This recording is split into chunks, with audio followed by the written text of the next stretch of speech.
In this guide, I'm going to show you how you can change your Fortnite name here in 2026. Before we do get into this guide, make sure to like the video and subscribe to the channel with all notifications on. It really does help the channel and lets us know that you want more content like this. We'd greatly appreciate it. If at any point throughout this guide you did have any questions, just ask them down in the comment section below and we could help you out further. I'm going to be doing my best to reply to every single comment down there. Now, if you're in Fortnite right now and looking through the game settings, you're not going to find an option to change your name, and that's because Fortnite name changes are usually through the Epic Games display name, so you're going to need to change it through Epic Games directly. So go ahead and completely close out of Fortnite and open up a web browser of your choice and search for epicgames.com.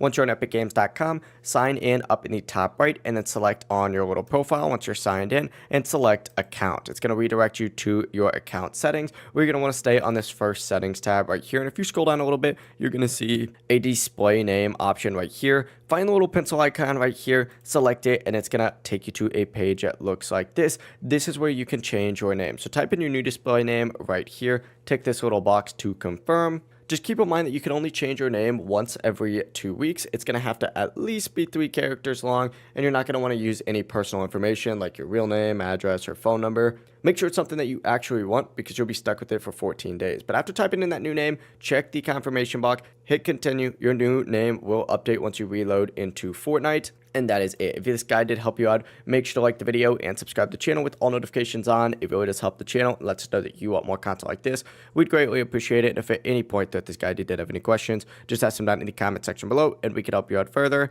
I'm going to be doing my best to reply to every single comment down there. Have a great rest of your day though. Peace.